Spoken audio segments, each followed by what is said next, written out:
Welcome to 90% Knitting. This is episode 318. I've started this I don't know how many times, and that's why I'm laughing, because I can't seem to get through this intro. It's only been 3 weeks. You'd think it would be okay, but I'm saying weird things. So anyway, hi, how are ya? Episode 318. I am Lisa, your host, also known as Fiber Nymph on most of social media. Today's Monday, August 12th.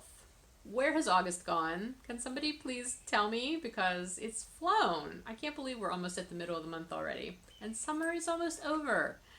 I'm not wishing summer away by any stretch, but I like fall, so I'm not heartbroken that we're getting towards the end of summer. And it's also been a pretty nice summer, you know? Like, we haven't had a lot of super, super hot weather where it's just so unbearable. So I've been enjoying it. My husband and I worked outside all day yesterday, and at one point I was really warm, and he's always cold, so he was comfortable. I was dying of heat stroke. But I stood there at one point and I thought, you know what? I am not going to complain about this, because I know within a couple of months it's going to be very different. And, you know, a couple more months after that, I'll be wishing for the heat. So I'm trying to be better about just appreciating where I'm at and what's going on without wishing for something else. So anyway, what have I been up to? I went to Stitches Midwest. I did end up having to go by myself. I think the last time I recorded, I was telling you that I might have to go by myself. My husband couldn't go on this trip because of his own work responsibilities and deadlines he needed to meet. So, you know, legit. But I did have somebody else lined up, I thought, who was going to be able to go with me, and that was all looking real good until about a day and a half before I was supposed to leave. And I found out, nope, indeed, that person was not going to be going with me. And at that point, I was just at that, you know, that place in show prep where it's like, okay, it's fine, whatever. I have to finish getting ready to go. And I did have a lot of things to do because that person was also supposed to have been helping me with some last minute stuff, and that didn't work out. And so, you know, a lot of deep breaths, and it was all fine. Honestly, as I was setting up my booth, I was like, how did I get all of this yarn done? Because it just seemed like I felt like I was constantly under the gun to get ready for that show. And in the end, I ended up with, I had more stuff there than I even knew I had. So it all worked out fine. The fact that I had to go out there by myself, the only thing I was super worried about there was if I had to back my trailer up or deal with weird parking. I was concerned about that, but as it turned out, it was fine. I had no trouble driving it, which I wasn't worried about. Even in traffic-y and high busy areas, I was fine. The parking at Stitches Midwest was very easy to navigate, and as far as loading in and things, I did not have to back into a loading dock, which was excellent. And they're very organized and had, you know, people directing, and so even though there was a lot of people there unloading and busy traffic-wise, it was very well organized, so that was quite helpful too. Yeah, so I got there on Wednesday, got everything loaded in that day, which was wonderful. They also helped load in, and so I was able to get my grid wall and everything set up on Wednesday before their setup hours closed. So like the skeleton of my booth was set up Wednesday before I even got to my hotel room. Then I had all day Thursday to do my regular setup, put the yarn out and everything, which was very relaxing because it's like I didn't have to rush at all. I had it done by noon. That was really more time than I needed to take, but I took my time and didn't rush, and it was wonderful. So yeah, we had preview hours Thursday evening, then the show was Friday, Saturday, and Sunday. It was a really good show. I had fun, even though I was in my booth by myself. I had great booth neighbors, you know, so that's always fun when you have people around you can talk to and everything. Several of us actually in that vicinity were in booths by ourselves, so, you know, we could watch each other's booth if somebody had to go to the bathroom or what have you. So it really was not a problem. And I appreciated there was a couple of people who came by the booth who knew me, and they're like, do you need to go to the bathroom? I can watch your booth. And that was very well appreciated. So thank you if you were one of those people. What else? Yeah, so I did the show during the day, and then The evenings I had to myself, which that never happens. I was in a hotel room by myself for 5 nights. It was like a mini vacation because I basically would leave the show, go up, dump my stuff, go down to, there was a fancy restaurant which I never ate in, and then there was a bar and restaurant in the hotel, and they had fabulous food. Oh my gosh, it was wonderful. And the bar, I always sat at the bar because I was by myself and I don't mind sitting at a bar, and the bartenders were so chatty and friendly. I kind of had a rapport going with the one woman who worked there, and every day I'd come in and she's like, oh, how was your show today? And it wasn't like, it didn't seem superficial. She seemed very nice and very interested in conversing, and that was just so pleasant, because I don't regularly go out and dine by myself. So anyway, it was different. And then I would just go up to my hotel room and get in bed and watch Netflix and knit for the rest of the night. That was amazing because I never do that at home because, we're always in bed super early because my husband gets up super early and I get up with him. So we're in bed by like 8:30, 9 o'clock.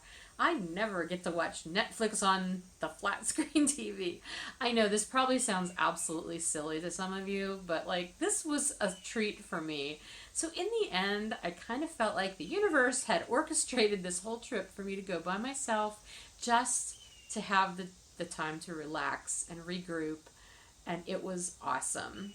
And in a way, the fact that I did this trip that I was a little anxious about having to do myself, the fact that I did it and it went fine and it was a success, that's a confidence builder, right? Whenever you do things that you're not sure you can do and then you do them and you do them well, it's always good.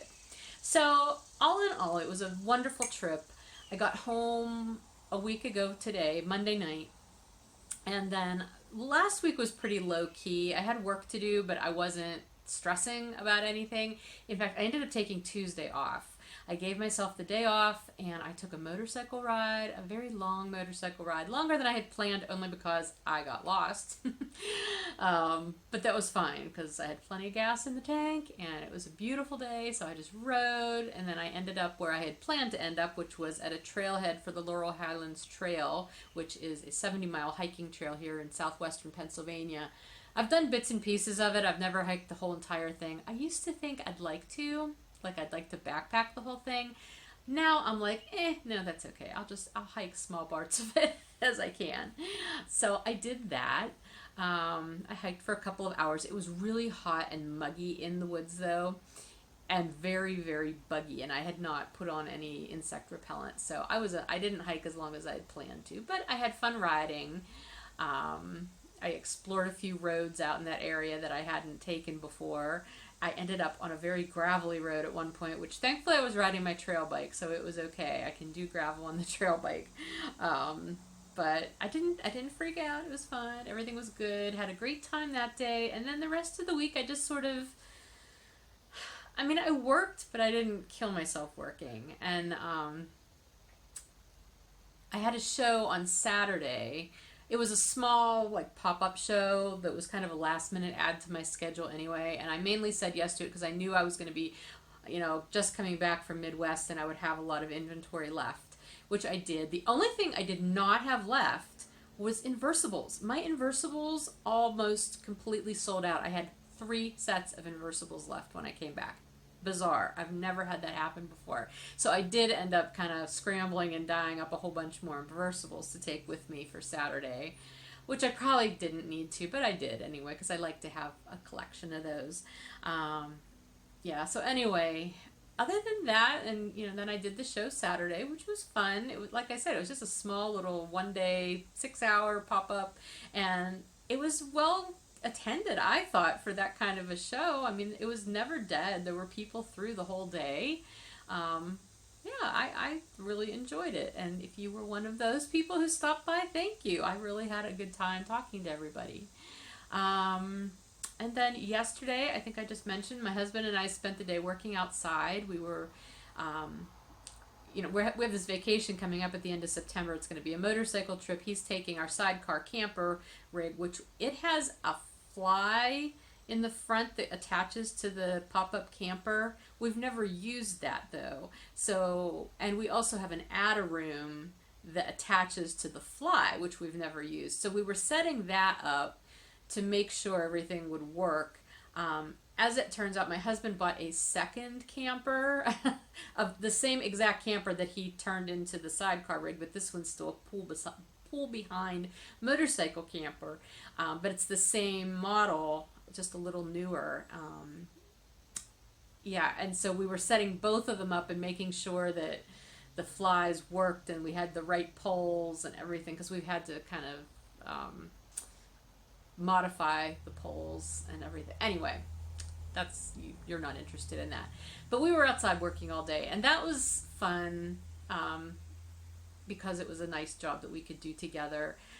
I feel bad a lot of times, especially during my busy seasons, and the recent months have been super busy. On the weekends, he's always busy doing things, and sometimes he needs my help to do a task or whatever, and I'm in the middle of dyeing, or I'm in the middle of some other yarny thing, and I have to say, okay, well, you have to wait, or hurry, I have to hurry up, I can't be out here long. And you know, it's just, I feel like that's unfair, because there's certain tasks he needs to do, and he does need help with them, and he only has the weekends to do them. So I felt good about being able to tell him, look, I'm not doing any work on Sunday, I'm all yours, whatever you need to do that you need my help, I'll help you with. And we had a great day doing that, so that worked out well. And here we are today. It is Monday. And I'm really feeling very good about where I'm at schedule-wise at this point. I've got a lot of things still coming up this fall, but I feel like it's all doable. Like, I don't have to feel totally stressed about it. So that's a good place to be. But we'll talk some more about that kind of thing going on. But that's what I've been doing the past however many weeks it's been since I talked to you last. So let's get into the knitting, because I've got knitting to talk about, I've got some other crafting to talk about, and then we have, I have some new things I'm going to share with you, and we've got the That's Your Cue cowl going on, which I want to talk about, and then I've got a good bit of stuff to tell you in 10%, some of which I actually just touched on, so I probably won't repeat it. And then I've got some shop news, including monthly makes prizes to award for July, because I haven't recorded yet since the end of July, so I will announce those winners too. But let's get started with the finished object, shall we? Because I have socks, and I thought I'd already showed these to you, but I don't think these were finished when I recorded last. Were they? These are my Gettin Crabby Socks. This was my Needles Up Maryland colorway this year, and I think I was still working on the second one, but if this is redundant, I apologize. But they're finished now, and I'm very happy with them. I've had several people ask me when this colorway will be available in the shop, and my usual way of doing things for like special event kind of colorways, including the Needles Up colorways, is I keep them exclusive. For Needles Up ones, I've been keeping them exclusive until the next Needles Up event. So this was from Maryland Sheep and Wool this year. Whenever I do Needles Up Rhinebeck this year, I will start putting this in the shop and having this available to the general public. But it's going to remain exclusive until then. So it's really just, what, another 2 months? So hang in there. There will be some Gettin Crabby for you starting mid to late October. But anyway, these are on my bounce base, and I did a 3x1 rib, regular slip stitch, heel flap, and gusset, and that's about it. This is one of my favorite plain vanilla-ish kind of socks to do. They fit me really well, and I do really like this colorway too. I'm happy with it. So anyway, that was that. US 1s, that's my default needle for socks, is US 1s. So then, when I was away, I took a lot of knitting with me on my trip to Midwest, because I figured I was going to have that time in the evenings, and so I was able to get a whole bunch done. And the next thing I got done is another pair of socks, and this is the West Yorkshire Spinners Goldfinch colorway with the coordinating red and gold. The red is cayenne, and the gold is butterscotch.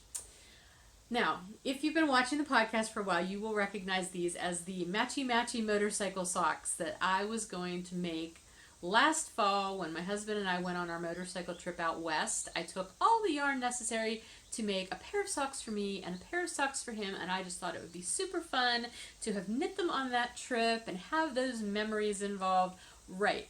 I got no socks finished on that trip. I got one of mine started and one of his started, and then they sat, and then I think I took them with me again this year when we went on our Blue Ridge Parkway motorcycle trip, and again got nowhere. So here we are. I have just been working on them. It's funny, I worked on them at Midwest, which is weird because like during the show I usually knit with my own yarn when I'm in my booth, but you know what, these were on the needles and I'm like, I just need to get them done. So I didn't care that I was not knitting on my own yarn. But anyway, this is my pair. This is a plain stockinette sock, which my husband prefers ribbing, so his will be ribbed. But this is my pair. You also might remember I mentioned that I was going to do the first sock red, gold, red, and then the other one I was going to do gold, red, gold. Obviously, I changed my mind on that. They just match, and they are very matchy, so I'm quite happy with how that worked out too. So again, that's West Yorkshire Spinners. The Goldfinch is the self-patterning, and then Cayenne and Butterscotch. And again, slip stitch, heel, and gusset, and nothing else super fancy. My ribbing was 2x1 up at the top here, so I could do a 60 stitch sock, which is my default. Aren't these sock blockers adorable? I got these at Stitches Midwest. I didn't get to do a lot of shopping because again I was in my booth by myself, but I did get these blockers from a vendor. Oh my gosh, Perfectly something designs. I'm sorry, I'll put it in the show notes. They were going out of business as far as the fact that they're not going to be doing shows anymore, but they're still, I guess, they have an online shop. But they were doing a special on sock blockers, and they had tons to choose from. So I got this set, and then I got a large set because I don't have any large sock blockers like for men's size socks. And if you bought one set, the second and third and subsequent sets were all greatly discounted, which was lovely. But I just thought these little kitty cat faces were so cute because we're loaded down with kitty cats here, as you know. Okay, so socks. Second pair of socks. You know, that means, if you're keeping score, that out of all of my socks that were on my 2019 Whipstravaganza Whip Down, I only have 2 pairs left to finish that had been started prior to this year. I think I started with 14 pairs of socks on the needles at the beginning of the year. Only 2 pairs left. That's exciting. The one pair is... Do I have them in here? I don't remember if I brought them in or not. Hang on. I've got project bags like all over the place. I can't find. I think there's another project. No. Oh, there it is. It's on the floor. Sorry. Everything's everywhere. I told you there's lots to show you. One of those 2 pair of languishing socks yet are the second sock for my husband's Matchy-Matchy Motorcycle Socks. So same yarn, same colors, same red, gold, red pattern going to be happening here. His first one is finished. I did finish this at Stitches as well. It looks super skinny because it's a 2x2 rib, but it stretches. He likes ribbed cuffs on his socks. I finished this one, but then I didn't want to start his second one because I had been knitting on this and kind of lost track, and I ended up making it a little longer in the foot than I normally would have, and so I finished the toe, but I didn't weave in any ends in the toe just in case it was too long and I needed to rip back. But I had him try it on, and he said it fit fine, so I have started his second one, which I guess I could have still started the second one, just not done the whole foot. But whatever. But I cast this on this morning, and that's how far I got. So this shouldn't take me too long. Now that I've got this far, I'm like, I just want to get them done. So that is one of the 2 pairs left from prior to this year. And the other one, which I've also pulled out to work on, is a pair of Christmas socks. This is my Holidayzed colorway. And I started these, late last year, probably in December. I don't really remember off the top of my head.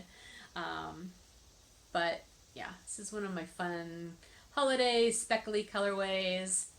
And I started this, I don't remember why I started. I might have needed, like, to take a picture of the yarn for the listing or something. I don't know.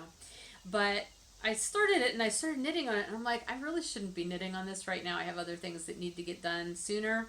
So I set it aside, and then at one point I stole the needles out of it, just ripped them out. So this morning I sat and I picked up all the stitches because they were still sitting there nice and neatly waiting for me. I put them on needles and did a round, so I know I'm good to go on these, and I can work on these. So yay. So this is the yarn. This is also my Bounce base. And it's a fun colorway. I will have this in the shop for this holiday season as well. It's just got that fun speckly stuff going on there. So I'm very excited that I'm getting all of those sock whips. Out of the 14, 2 of them I did end up frogging because I just wasn't happy with them. And the one was hardly started anyway, so I didn't really feel like that counted as a sock that was started. So yeah, that'll be 12 pairs of socks that I've finished just from prior to this year, and I know I've finished other socks this year too, so it's been a very good sock year. It's all, I mean, I always knit a lot of socks, you know that. Okay, so those were the socks that I finished and the ones that I am working on. Let's see what else. I'm reading my show notes down here. Sorry, I'm not just staring off into space, though I do that sometimes too. The other thing that I'm going to call almost a finished object, it's like 99% done, is my shift cowl. I finished this also while I was at Stitches Midwest. Obviously it does not look like a cowl yet because the things that need to be finished are I need to block it and then seam it together. So this and this will end up being seamed together. Let's see. Like this, that edge gets seamed together. And then I will have this nice big bandana-y kind of cowl. Now, I will say, this is an Andrea Mowry pattern. You've probably seen it a million times. I did not use the yarn that she used Spin Cycle yarn for hers. I used Stonehedge Fiber Mill Crazy Skeins. So their Crazy Skeins are such that no two are alike. So I had 3 different ones, and I started out alternating the skeins as the way the pattern called to do. But what I found was that because they're crazy skeins and they end up changing their own colors without warning anyway, there was really no need for me to do that. I just let them go. I just let them change as they wanted to change. I never ended up with any place. I would actually say that maybe this beginning area was probably the place where the colors were the closest overlapping through the whole thing. Everywhere else there's a lot of contrast, and I really like that. So I'm happy with how it worked out. I pretty much went rogue on this pattern because I did hit a point where I'm like, oh my gosh, this is boring. Because you're doing the same thing over and over and over in each section. The only thing that's different in the pattern is you're changing your yarns. At least that's how I understand it. I may have not read it correctly because, like I said, I just sort of went rogue on it at one point and did my own thing. I mean, I still followed that same stitch pattern, you know, repeat kind of stuff that she was doing, but I wasn't, I'm sure I know I have places where I did more rows of one than another. Whatever, I didn't care. It looks fine to me, and I really like it, but it was boring. It got boring at the end, and the only thing that kept me going was the fact that the colors were doing their changing, and that made it fun to see, oh, what color is going to come up next, you know. So, but I got this finished while I was sitting in bed watching Netflix in my hotel room. So I just need to block it out and seam it, and it'll be done. I'm pretty sure that this is much larger than how the pattern was written. I did not swatch and I did not measure gauge at all on this project. Sorry, now I have fuzzies. So I think it's bigger than other ones that I've seen. I don't care because it'll still be nice and warm. It's very squishy. Oh my gosh, this yarn's amazing. Yeah, it was just a lot of fun. So I'm glad it's done. I originally thought maybe sometime I would do her shifty, she has a, there's a shawl. I thought I might do the shawl at some point. There's a sweater too. I don't think I would be inclined to do the sweater. I don't think I'll do the shawl either. Maybe someday, but this was enough. So it's finished though, and that was on US 5 needles, and again it was Stonehedge fiber mill, their crazy skeins, which I didn't realize they're 75 gram skeins. So this used a little over, well actually it was just under 500 yards I think, if I remember correctly. So anyway, that was a fun project, and I can't wait to have it finished. Once I get it all finished and seamed, I will show it to you again. The other project that I worked on at Stitches, and actually I knit on this for like a full day at the show and finished it the same day. It was out of my own yarn. This is my Ridgetop DK. So Ridgetop is my fiber, or my yarn that I'm having milled for my shop. It's an 80-20 Romney Falkland blend, non-superwash, and I have both a DK weight and fingering weight. This is the DK weight, and I wanted to do a colorwork hat, obviously. So I designed this while I was away, like you do. And I really like how the design turned out. I need to tweak things a little bit though. So it's not going to be out super soon. I will need test knitters eventually though. This is a really good project for using scraps of any yarn, I guess. I like doing color work in non-superwash. So that's my preference. However, when I put kits together for this, I may do some kits in superwash DK too. I don't know. Like I said, I need to play with this. I might do a sample in superwash DK, but I'll show you what it looks like on. I will mess up my hair for you. So it's very slightly slouchy. It's just got a little bit of slouch to it there. But I think it's fun. I do have some working title ideas for it, but that'll come more later. What else can I tell you about this? Yeah, it needs to be blocked. I have not blocked it yet. So, and again, I have a little bit of tweaking to do for this. But I had put together mini skein sets of both the Ridgetop Fingering and the Ridgetop DK. And that was what inspired me to do the hat, because I thought it would be really fun to get like a hat pattern together that you could use for those mini sets. So that's my ultimate goal, is to have a pattern that I can offer people along with those sets. But it's coming. I've got so many design ideas right now. My brain is bursting with them, and I keep trying to take notes so that when I have the time to work on them, I can do that. I need more time. But anyway, that is my design hat that I worked on while I was away. What else? Did I work on anything else? I think that's everything I've worked on knitting wise. I actually broke down and started a crochet. It's not a project. I started watching, oh poo, what was that? Oh, that's, hang on, sorry, dropping things, more of the Ridgetop stuff that I had in the bag. What was it? The other day, Maria, who's Seductive Berry, she showed a crochet project she was doing. And I'm like, oh my gosh, I love that, because it had chevrons in it. I'm like, I really, really just need to learn how to crochet more, because I just don't feel like I know how to do much. And I have a Craftsy class. I've mentioned this before. I purchased a Craftsy class on crochet months and years, actually years and years ago. And I just never watched it. And so I thought, you know what? After I saw her project, I'm like, darn it, I am going to watch that class and I am going to teach myself how to crochet. And my goal at that point was I wanted to figure out how to do chevrons, because you know I love chevrons. I love the chevrons super hard. So I figured out how to kind of do them, although mine is more of a ripple thing than a chevron, a hard chevron. So I've got to get that figured out. And I keep ending up with more stitches. Like, my stitch count is just not going well.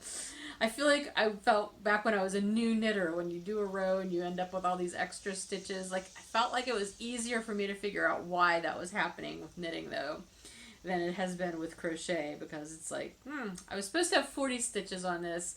Then I ended up with like 46. Then I was down to 44. Now I'm up to 48, I think, which is not correct. So I don't know what I'm doing wrong.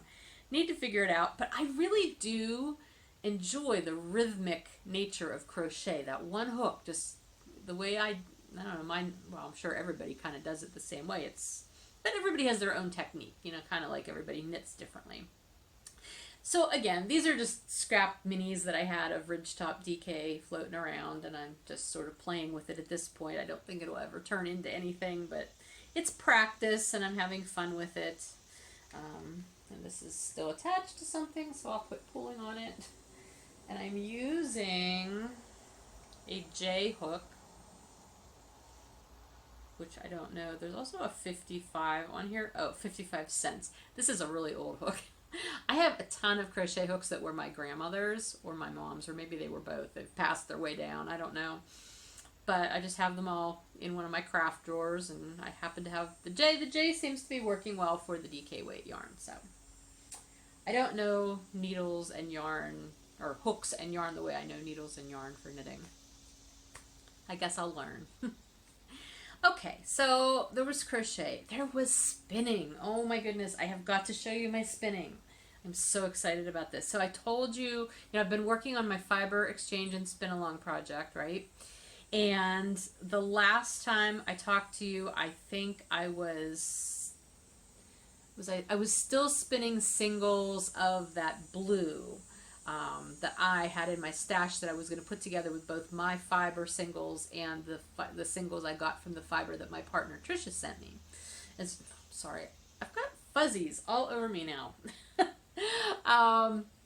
At any rate, I finally finished doing the 2 bobbins of the blue, so then I started plying, and I finished plying the half that I got from Tricia. So this is Tricia's fiber, which was a Highland Handmades. I don't remember the name of her, what she named the fiber, but it's a merino silk bamboo blend, and I plied it with a merino bamboo blend that I had here. In the darker blue is mine, which I'm plying both of our fiber to. So this ended up, it's just a 2-ply, but it ended up being very, very fine, and it's very well balanced too. I'm quite happy with it. But check it out. Like, look how fine this is. Like, for me, this is very fine.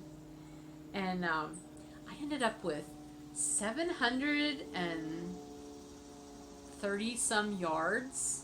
This is 730 some yards. 113 grams of fiber. So that's like equivalent to 1 braid of fiber. 700 plus yards? Seriously? I've never had to spin that fine. Now, granted, the merino, the silk from hers and the bamboo, always wants to spin up fine for me. And my default spin is a fairly fine single anyway, but I was just blown away by the yardage I got from this. So if I get a similar yardage, which I think I should, from the fiber that I sent to her, which was also a merino bamboo, almost very, very similar colors, I'm going to end up with 2 really nice plied skeins of like this barber pole plying, and then I'm still going to have leftovers of the blue, because the blue I had a total of 6 ounces of fiber, so I'm going to do the rest of that and ply that together. So I'll have this skein plus my skein with the blue plus a skein of just blue, and I will have stupendous yardage to make some sort of sizable project. I don't know what it'll be yet, because I don't normally do sizable projects with yarn this fine. I mean, that works out to almost somewhere between a light fingering and a lace weight, I think. Yeah, that's crazy. Anyway, that's been my spinning. I'm still working on the drop spindle that I'm doing, those cuttlefish bats, but I haven't really made a lot of progress on that, so I didn't bother bringing it in to show you, but this was my exciting spinning. I haven't started plying the other singles yet, but that's on my agenda. It took me 5 mornings to get this plied, and I'm not talking just like 5 mornings where I spent like a half hour. I sat for a couple of hours, 5 mornings, getting this plied. It took forever, and I was trying to be very mindful to get my twist nice and tight, so that it wouldn't kind of fluff apart, because the bamboo wants to be fluffy anyway. I wanted this to be a nice tight twist, so for me it's a tight twist. Hasn't been soaked yet, so it will lose a little bit of yardage in the soaking, but still, that's a lot of yardage. Crazy. Okay, what else? Talk to you about crochet. That was my spinning. I have so many crafts I want to be working on right now. I don't know if it's because it's summer and that's what I always want to do. I have not worked anymore on my weaving since I talked to you last. It's just I haven't had time. I have sewing projects that I really would like to do. I have, I don't know, kind of building projects. It's actually stuff that I want to have for my display. But I need to do some crafting to create these things that I want to do. I have so many ideas for my display also that I just want to keep working on. I need more time. I just need more time.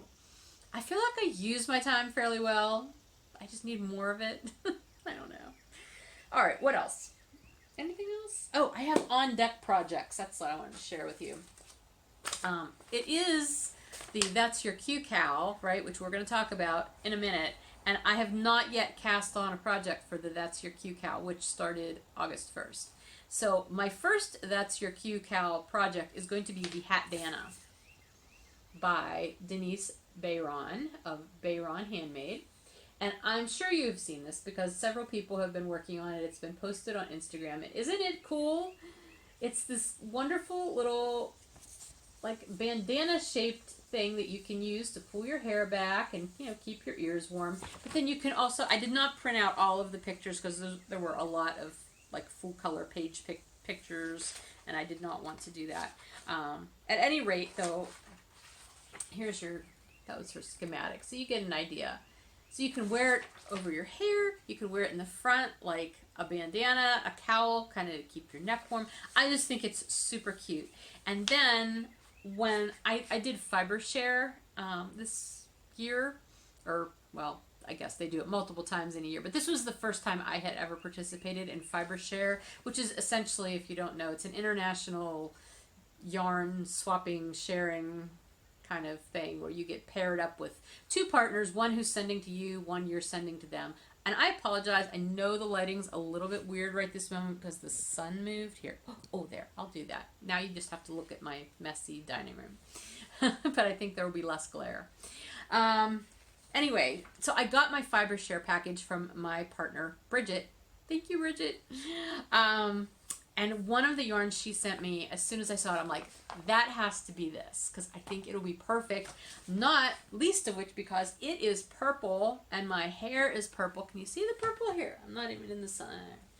You can see, you've seen the purple before. But anyway, I do have purple in my hair, and I think this will be so awesome.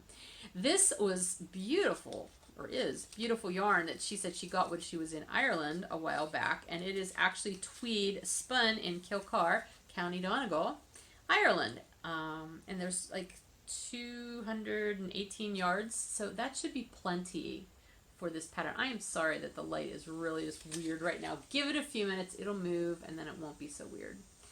But anyway, I love the tweed, and it is just amazing, and I think it's gonna be so much fun for this Hatdana. So we will see, but that is gonna be my first cast on for the That's Your Cue Cowl. I have a couple of other things. I just haven't decided which ones. I really want to make my weekender. You know what? This is just getting worse and worse. Oh my goodness gracious. Okay, change the angle again. Let's see how that works and for how long. Weekender. I would love to cast my weekender on, but I'm waiting a little bit. I don't know. I don't know why. I'm really anxious to do it because I'm going to do it with my yarn that I spun for my combo spin that I finished earlier this year. And I think it's going to be really squishy and comfy, but I'm just not in the mood for it right now. So I'm going to start with this small project and we'll go from there. But the Hatdana, I just think it's a really cute pattern. So that's on deck. Anything else? No, I think that's the only thing that I actively have on deck. I really have the urge to crochet things though. Like I would actually like to try making a crocheted top, which is weird because like I've never been drawn to crocheted garments before, but I've just suddenly got the crochet bug. So I don't know what that's all about. We'll see where that goes. It could pass, but I've been thinking about it. All right. Let's see. I have some new things that I will share with you. And the first of which is this cool bracelet. This is the wrist ruler, which I've had for a while. But this bracelet I got at Stitches Midwest from Birdie Parker Designs. Christy is fun and fabulous, and I love her. And we vended near each other at Stitches in Atlanta this year. That's where I met her. And so we weren't close by, but we saw each other a lot just in passing, like in the mornings when we were setting up and everything. And so she's like, I need some yarn. And I'm like, I need some jewelry. So we did a swap. And I got the bracelet, which I just think is so, so cool. And I've been wearing it almost every day because I love it so much. So I got that. What else did I get? Like I said, I really couldn't wander around a lot during the show hours because I was in the booth by myself, but I had some wonderful booth neighbors. And so I'm going to show you the fibery oriented ones that I got. I have a couple of other things, but quite honestly, I'm not sure where they're at right now because not everything is unpacked from Stitches yet. But I got this beautiful bat from the one vendor. It's the Spinner's Stash. She was right next to me. Her name is Vanessa. So the Spinner's Stash, and she just had such beautiful fiber and hand spun yarn, but this little guy was just peeking over the wall of her booth towards me all weekend, and finally on Sunday I'm like, yep, I need to have that. Isn't it pretty? Oh my gosh. This just, oh, I love it. So I got that. Her tag does not say what the fibers are, and I did ask her, and she did tell me, but I don't remember. And it probably doesn't really matter anyway. But it's beautiful, and I cannot wait at some point to use that for something. So that was the Spinner's Stash. Then there was a bag maker, Daisy Bags. I did get a bag from her. Again, I don't have it with me because it's still packed away somewhere. And there was, who was right across from me? Oh my gosh, I'm totally blanking on the name. But to the left of me, there was a booth. It was a last minute booth that went in. And it was actually a shop, a local yarn shop that was going out of business. And so they were bringing all of their yarns and doing a clearance sale. Well, oh my gosh. And the shop owner is also an indie dyer, and she had another booth like down the aisle a little bit. So she was coming back and forth, but she had people helping her. The yarn, holy cow. The first 2 days, I just didn't even bother looking. I had to stay away from it because I thought, this is crazy. I do not need to bring home, and it was commercial yarn, you know. I don't need to bring home commercial yarn. Well, I forget which day it was. Maybe it was Saturday. She brought in what cone yarn she had left in the shop, and she had some coned cotton, like lightweight cone cotton. I ended up buying 4 cones of cotton that I can use to weave with. Although now I'm thinking I could also crochet with it. So we'll see where that goes. So I did buy some cotton, some unmercerized cotton. And then I did kind of peek around the rest of the booth a couple of times. And I thought, okay, on Sunday, if at the end of the day some of this stuff's still here, I might buy it. Everything was discounted 60% off. And then on Sunday, the girl's like, whatever if you buy more than one thing, I'll give you an even bigger discount. So it was like, you're paying me to take this stuff. I ended up buying 4 skeins of like commercial, the heavy duty commercial kind of sock yarn, like self-patterning, self-striping sock yarn, you know, kind of like Opal and Online and that kind of stuff, Regia. That it wasn't those brands. Actually, one I think was an Online brand. But anyway, I bought 4 skeins of that because they were all colors that I could use to make my son socks, my middle child. He likes handmade socks, but he's really hard on socks sometimes, so those would be good socks to use for him, or yarns for him. And I don't have a lot of that in my stash, other than the West Yorkshire Spinners, which I kind of like and want to use for me.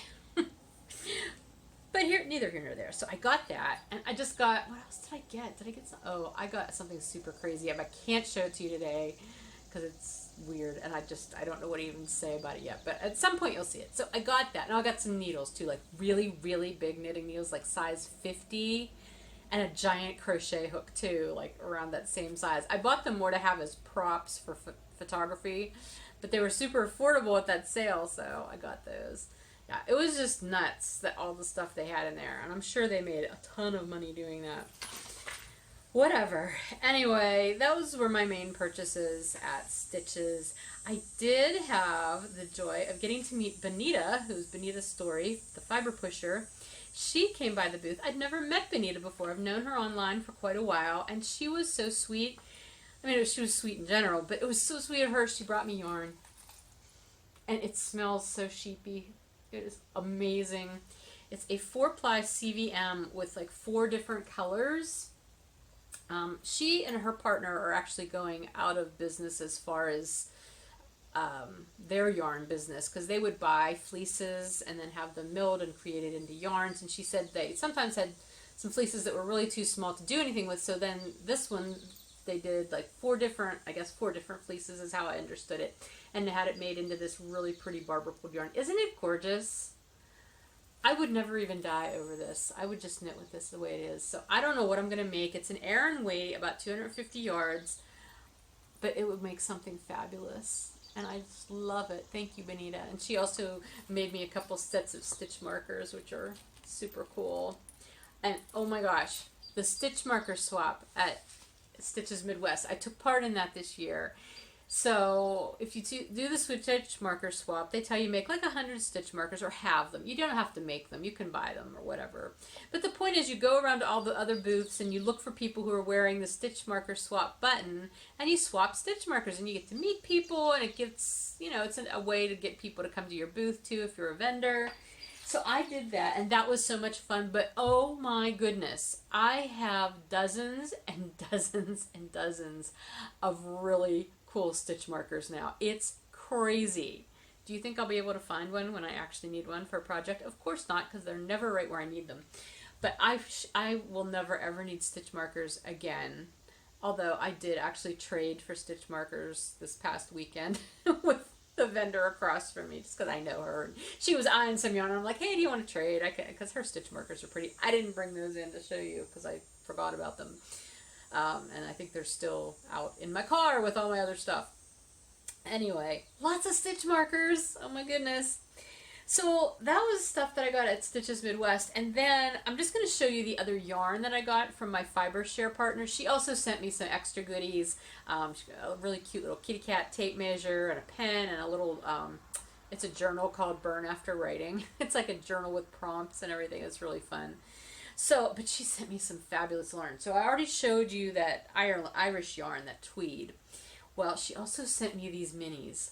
Holy moly, did she get me right or what? Look at those colors. This is Millhouse Designs hand-dyed 4-ply minis, BFL Donegal Tweed. 20, just look at them. Look how perfect they are. Are they not perfect? They are perfect. These are my colors. They're my colors. Such a beautiful autumnal blend of colors. I can't wait to make something with these. So in addition to that, then she also sent me this skein of yarn. Isn't it beautiful? Holy cow. Look at all those lovely colors. I might weave with this at some point. I think this would be really fun in something woven. And this is by Tempting You Yarns. And this is Rainbow Brite You So Sparkly Sock. So it's a 75-25, 20/5 superwash merino nylon sparkle, fingering weight. I just love it. So again, Bridget, if you're watching, thank you so much. I absolutely adore everything that you sent me. Fibreshare was a lot of fun to do. I had so much fun putting the package together that I sent to my partner. I don't think she's gotten it yet because I mailed it like Friday. Saturday was the deadline for mailing. I can't seem to do anything early, but hopefully she'll like what she gets too. Okay, what else do we want to talk about here? I showed you my new things. Let's talk about the That's Your Cue Cowl, and that's Cowl, K/C-A-L. So it can be knitting or crochet. The threads are up in the group. There's the chatter thread with all the information in the first post about the cowl, and then there's a finished object thread which I opened after I got back from Midwest. Basically, the main qualification for that one is whatever you knit or crochet has to have been in your Ravelry queue prior to the start of the along. So prior to August 1st. As long as that's met, you're good to go. There's no minimum yardage requirements. There's no yarn requirements as far as, you know, it does not have to be Fiber Dye Works yarn. If it is, you can double dip in the monthly makes, but it does not have to be. This is open to anybody with any yarn, any amount of yarn, as long as the pattern was cued. Now, something I want to point out, because I maybe made this confusing only because I didn't understand it about how the Ravelry queue works. If you cast on from your queue where there's the link that says Start Project, I thought that automatically deleted the pattern from your queue. It doesn't. There is a box that is by default checked that says delete this pattern from your queue. So if you leave it checked, it will indeed delete that from your queue. But if you uncheck it, it will stay in your queue.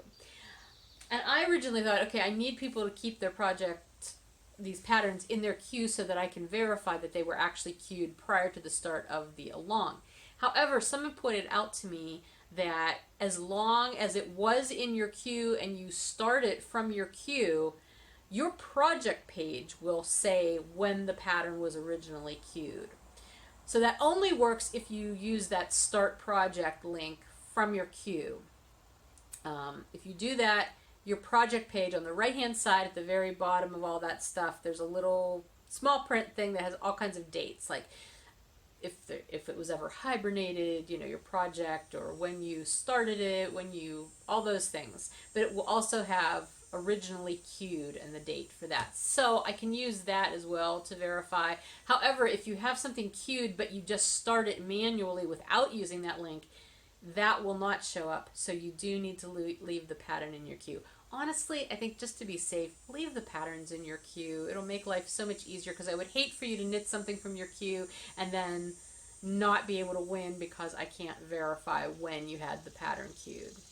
So that would be my suggestion. Your mileage may vary. You can figure it out. Do what works best for you. But if you accidentally delete it and it's not showing up on your project page as to when it had been originally queued, I can't count it, even if you re-queue it, because then the project, it'll look like it was only just queued now. So anyway, that's your queue, Cowl. If you have any questions, feel free to ask them in the chatter thread. Lots of projects getting finished already and worked on. Make sure if you post your finished project in the chatter thread, don't forget to post it in the finished object thread too. And you're starting a new post for every finished object in that along. So we also have the Whipstravaganza, which is still going on. I'm going to wait another month probably to do prizes, because I did them last month, or I did them for May and June. There was only, I don't know, maybe 10 posts in July. Some of them are mine. So I'll give it another month or so and see where we're at before I do prizes again for that. I think that's everything for 90% that I've got for you, but let me share some 10% goings on. I told you about my motorcycle ride already. That was fun. That was kind of a summer of me thing. I'd like to try to take some time out in the summer and take those days off. The other thing that isn't really an exciting summer of me thing, but I'm realizing that because everything has been so busy lately, my house is a disaster area. I mean, there's just so many little tasks that have been let go by the wayside for the past several months that I'm starting to feel like I really need to just take some time and work on that. So that's one of my aspirations for this coming week, is to just sort of do some cleaning that maybe hasn't gotten done in a while, and do some organizing. I was looking around the other day and realized I've still got some boxes and bins of things here that have still been sitting here and not dealt with since I sold my house last year. I feel like that's going to be a never-ending task, but I thought I really should get on that and kind of... See, at this point I'm thinking, if I haven't missed this stuff in over a year, there's probably a lot of things in there that I could just get rid of. That is my hope. So it makes the process a lot easier. But that's on my to-do list. I told you about the camper. We worked on the camper over the weekend. That was fun. So we still need to really plan out our vacation as far as what we're doing every day. But we haven't had time because, like I said, my husband's been super busy at work too. So the evenings we're both kind of tired a lot. I was going to mention a follow-up. I'm still doing Noom. I mentioned that I was doing Noom. a while back, which is the online weight loss app thing. And I'm still doing it. I've kind of like the last month, I've kind of gotten away from being as fastidious as I was about logging my meals and logging my weight every day and keeping up with all the reading. July was just, in some ways, July was sort of a dumpster fire for me. I had a lot of, aside from just being busy for work, which was not a dumpster fire, it was fine. But we also simultaneously had some family stuff going on that my husband and I were really having to deal with. It was very hard and emotional stuff for me. I mean, it wasn't, I'm not going to go into major details because a lot of it is not my story to tell, but it's just, it was things that I needed to deal with, and it was hard, and it took a lot of mental and emotional space from me. And in that, like, comfort eating is a thing, and so I was trying to, that was the one thing I was just trying not to do. I was trying not to just give in to every urge to eat every box of macaroni and cheese on the planet, or every package of instant macaroni or instant mashed potatoes. I was trying to be mindful of my eating, and that I did kind of manage to do. I've lost 10 pounds since I started Noom, which is saying something since we've been away a lot in that time, and my eating hasn't been the best when I've been away, so I think that's pretty good. I feel better. Matter of fact, yesterday I put on a pair of jeans that I have not had on since like late winter, and they were tight then. It's like, ooh, these feel kind of good. So I was excited about that. Yeah, so I'm feeling better in my body and in my clothes, so I feel like that's a good thing. But they had set the goal for me to lose 15 pounds within the first, 3 months, I think. And I came really close. At one point I was down 14 pounds, but those last 4 pounds have been like bouncing off and on and off and on and off and on, and I can't get them to stay away. And I know it's partly because my focus just isn't there as much. I'm hoping it will return. It would probably be helpful if I could get some regular exercise in, which again, in July, that just sort of went by the wayside as well. So I don't know. I'm still trying to just be mindful of it, though. I feel like that's half the battle. What else? I guess that's pretty much everything for 10%. Oh, no, I was going to talk about some distractions. Like fun distractions. I listen to audiobooks, which I've talked about a lot, and I just finished one that was really good. I listened to it on the drive out to Stitches and back, and I finished it once I was home. It's Mr. Rochester by Sarah Shoemaker. Mr. Rochester is a novel that is about the character of Edmund Fairfax Rochester from Jane Eyre. It basically, though, is his story, but it parallels the story of Jane Eyre. So, as Jane Eyre starts with Jane as a child, Mr. Rochester starts with him as a child and his life leading all through those years before he met Jane. Like, that's stuff that you don't really get out of Jane Eyre. So, I don't know. I thought the whole book was very clever. And then it overlaps into whenever, Jane Eyre starts, the novel starts. But then even throughout the novel, like all the things going on in Jane Eyre, there are times like when Jane goes away, like when she goes to her dying aunt, and then after she leaves Thornfield, sorry. I was going to say Thornhill. That's a different thing. Thornhill, that's an industrial park near me. When she leaves, like, we know her story from Jane Eyre, but we don't know his story during those times that she's away. So this book tells his story through those times.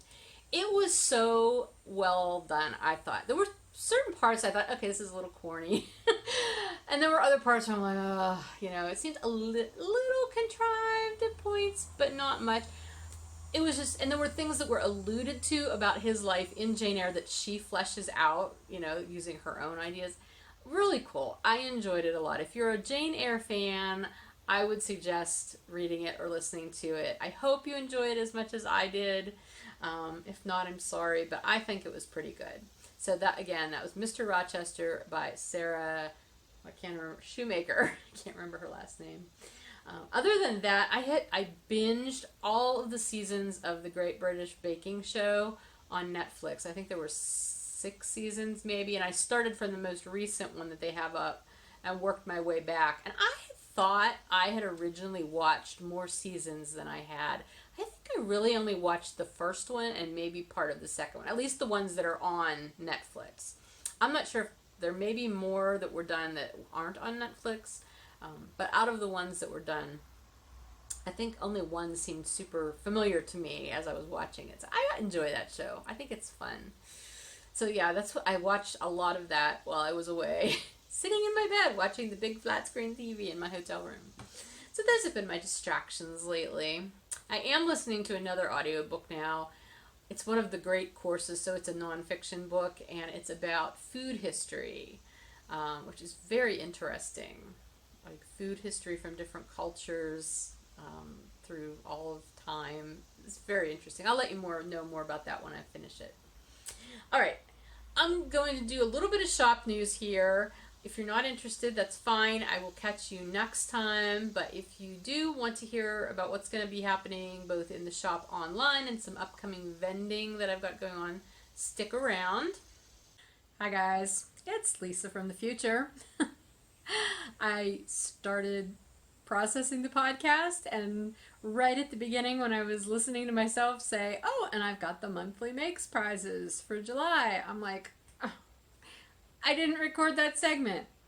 I had everything sitting here and it was in my show notes, but somehow I managed to just hop right over that. So of course I had to reset everything up, but I'm already this way. I wasn't changing back into my other shirt. I figured you could handle me in a tank top with my hair pulled up for this part. So I do have the July monthly makes prize winners. I was looking back through my Instagram feed though, and I don't know that I did the July Instagram prize winner. So I will do 2 this month. I'll do one for July and then I'll do the August one. So I'm sorry, because I honestly don't think I did one. I couldn't find it. I may have and I'm just not seeing it, but whatever. I will do one for July in August. But I do have a prize winner for the chatter thread, and I have a prize winner for the July finished objects thread.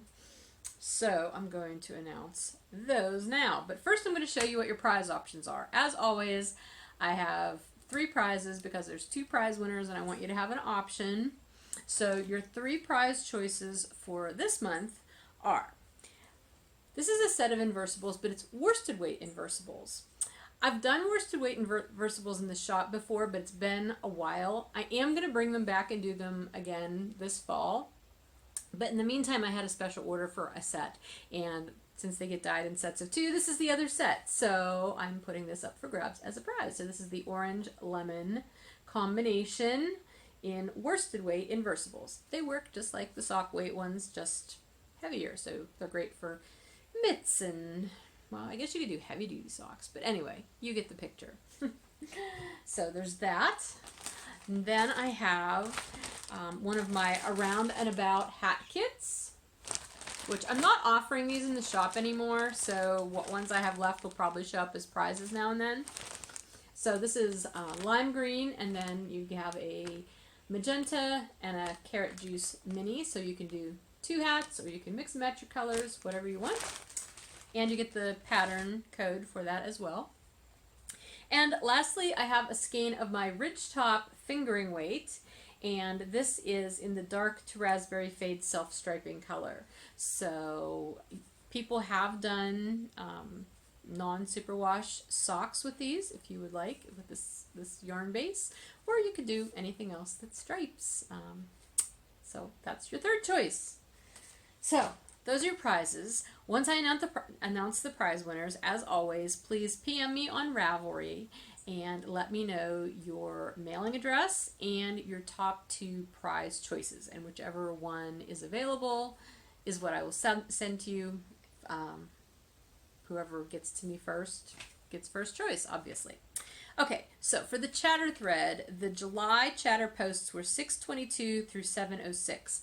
There were actually a few prior to 622, but they were all mine, so I didn't include those when I was doing random number generator. Anyway, random number generator chose post number 694, and that is Yes, Another Hobby. So congratulations, Yes, Another Hobby. Please PM me on Ravelry and let me know your complete mailing information as well as which prize you would like. out of the 3 I just shown, your top 2 prize choices. Okay, congratulations and thank you for monthly making with us. Next, I did the finished object thread for July, and we had 14 people enter in July, so that was posts number 2 through 15, and a random number generator chose post number 15, and that is Jenny B82, who is Jenny. So congratulations, Jenny. Thank you so much for contributing to monthly makes last month. Also, PM me with your top 2 prize choices and your full mailing address, and I will get your prize out to you. I'm now going to return you to the shop news segment of the show. Okay, so I mentioned I had another small show this past Saturday, so that's why I did not do any shop updates last week, because I was just taking everything from Midwest that I had left to this other show. So now that that show's over, and I don't have another show now until the first weekend in September, when I will be at the New Jersey, what's the official name? Hang on. New Jersey something something something. New Jersey Sheep and Fiber Festival at Hunterdon County Fairgrounds in Lambertville, New Jersey, which is September 7th and 8th. So I will be there. That's my next show. I have plenty of time to get some more stuff dyed for that. So I am going to be putting other things in the shop. I'm going to rotate out some things that have been in my show inventory through most of this year and put those in the shop because I have some new things I want to put in starting now for my fall shows. I only have 2 fall shows, that one in September, and then I'll be doing Needles Up, Rhineback. Those are the only shows I have on my schedule for the fall right now, which I'm fine with. If I can add any others, I might. But for right now, that's all I've got going. I have a lot of other stuff going on this fall. You know, I'm still doing the Just Desserts. I have the next 2 shipments of that yet to do. I've got some wholesale stuff I know is coming up. As well as I'm toying with the idea of doing a fiber club. I haven't done one in a while, and I'm really wanting to, and I have an idea for one. So I'm thinking about that. So stay tuned about that. If I don't do it as a club, I may just do it as something that I list in the shop intermittently, like once a month. Maybe just have one batch of this and put it in there and have it be a limited basis kind of thing. I haven't decided how I'm going to do that, but that's another idea. And then I've got some ideas for some updates that I want to do. I really want to do an oldies, like oldies but goodies kind of update with some of my colorways that were big customer favorites early on when I was dyeing that I haven't dyed in a very, very long time. Like Fruit Loops, TARDIS, Good and Plenty. Actually, Good and Plenty I did dye for these most recent shows, so I've got some of that in my stock. What else? Oh, I don't know. You know, I just have a lot of colorways that people used to love, but I did them for so long it seemed like I'd kind of saturated my customer base with them, and everybody who wanted them had them. So I stopped dyeing them. And now I feel like enough time has passed, and I've got a lot of new customers who never saw those colorways or never had a chance to get them, that I thought maybe it would be fun to do an update that just has some of those colorways in it. So I'm going to probably do that coming up soon. I've got fall colorways that I'm going to be doing updates for. I will have a Halloween update coming up. And I have ideas for, you know, holiday, the Christmas holiday kind of colorways coming up as well. So, and of course, I am working on the holiday Harmony mini sets. So that's a big dyeing commitment, responsibility I have yet coming up this year, so that those can all ship out by the beginning of November. So a lot going on this fall. So I don't really need to add any other shows, I guess is what I'm deducing as I talk. Anyway, some of the things that I am going to be putting in the shop though, and these will probably be in the shop by the time this podcast goes up, to tell you the truth, is before the show last weekend, I had gone through my self-striping inventory and I pulled out all the show orphans. And I meant to list these last week, but I just ran out of time and didn't get to. So I'm going to list them now. And at this point, there's actually probably more show orphans, the self-striping guys, that I'll put in the shop. But I'm doing these as sets. So you buy the self-striping skein and you'll get a free mini shipped along with it. So I'm just going to show you these real quick that I have here that will be up Again, these will probably already be in the shop by the time this podcast goes up, so if you miss them, hang on, and I will put more up as I have them. So this is some Dark and Stormy, which was my Halloween colorway last year, but this is the last skein of it that I have dyed right now, so I'm putting that up with a soft black mini. This is on Bounce, as is the mini.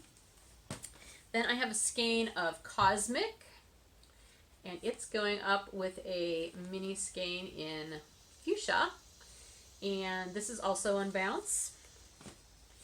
Speaking of TARDIS, I had a special order for TARDIS, so I did do I sent one skein out, so I have one skein left, and that's also with a soft black mini on Bounce. Most of these are, well, some of them are not on Bounce. The ones I'm showing you first apparently are. This was a show special colorway that I did. This has never been in the shop before, but I only have one left. But this was actually a really popular colorway. Sometimes when I do show special colorways, I don't know if they're going to float or not because they aren't ones people know. But this is a 4-color colorway with different size stripes. So it's got that orange and green, and it's like a burnt orange and woodsy kind of green, and then it's got wisp in it, and then there's a very pale springwater blue stripe as well. And it's going out with a wisp stripe on Bounce. And then on Heavenly, I have one skein of Mountain House Winter left on Heavenly, and the mini that's going with that is a Warm Honey mini. It's on Bounce though, because I don't have minis in Heavenly, but it shouldn't be a problem. You could still use that for heels and toes or whatever. Then on Mountain Tweed Fingering, I have 2 skeins. I've got Expanded Rainbow, so that's 7 stripes and all those expanded rainbow colors with a mini of the red. So that's on Mountain Tweed Fingering. And then this one, which is Byzantine, and this is actually one of my older colorways as well. I haven't dyed it in a really long time. 4 colors, Byzantine on Mountain Tweed. I did not have Mountain Tweed back when I was first dyeing this. I really like how it turned out on Mountain Tweed. And then I did the mini that's going with it is Merlot. So those will all be in the shop very soon. I'll try to coordinate so these are going in the shop around the same time I'm uploading the podcast to YouTube. But depending on when you see it, these may or may not still be in the shop. But like I said, I know I've got more show orphans that I'm going to try to pair up with minis and send out, or post up, and once you buy them I'll send them out. The minis, super fun. This is something new that I did at my show, the last 2 shows. I used to do mini sets at my shows, and like I said, I still do have some in the Ridgetop colorways, which I might put some of those in the shop too. Anyway, instead of doing the superwash fingering weight minis just in packages, this time what I'm doing is I'm doing them mix and match. I have this great display that I love. I love how it turned out. I'll try to remember to put a picture of it in here. It's my waterfall of color, basically. And you can just pick whichever, and I have minis in Bounce, Bedazzled, and Mountain Tweed fingering. And it was such a hit. Oh my goodness. People loved this. I sold tons of minis at Midwest, and I did end up dyeing some more so I could fill in blanks at this show on Saturday. I did have a question from somebody who saw the picture on Instagram if I was going to be doing that in the shop. At this point in time, I don't have any intentions of doing that in the shop just because it's really hard, I think, to list mini skeins on their own and have the shipping work out without being overblown. And as far as trying to do a mix and match thing where you pick the colors, that's also difficult, but I do have a listing in the shop, and I'm going to update it, because right now it's 4 25-gram minis. I'm going to update it so it's 5 20-gram minis. Sorry.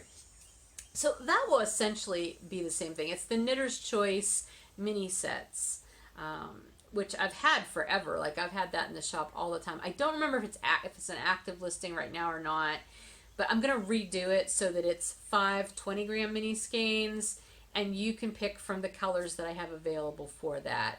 So it will essentially be the same thing. It just will not give you the option of purchasing just a single mini.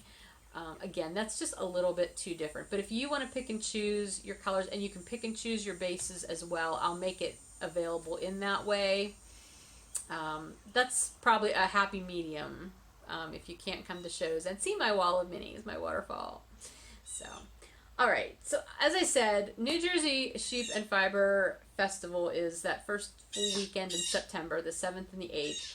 And the only other show I have will be that Friday before Rhinebeck. Needles Up, which is at the Best Western Plus in Kingston, New York. That is, open hours are from 1 to 6. Noon to 1, or the VIP hours, those tickets are sold out, but the whole rest of the time is open to anybody. You don't have to have a ticket to come from 1 to 6. So I hope we'll see you there. That'll be fun. I always love that event. All right. I think that's everything. I'm sure this is quite long, and I've stopped the video several times, so I have a lot of editing and splicing and putting things in to do anyway. I'm going to try to work on that so I can get this actually up today rather than making it take multiple days to get up like it often does. So, thank you for watching. If you've made it this far, don't forget about the Fiber Nymph Dyeworks group. There will be an episode thread up there. Feel free to come there and chat or leave comments. Try to leave or you can leave comments on the YouTube channel as well. I try to answer those, although there may be some from the last video that I did not get to answer, and I apologize. But again, it's been really, really busy with stitches and all the traveling and everything. I will try to get back to everybody, though.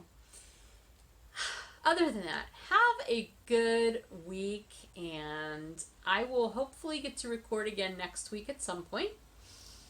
And otherwise, just I hope things are going well for you. Take care. Bye.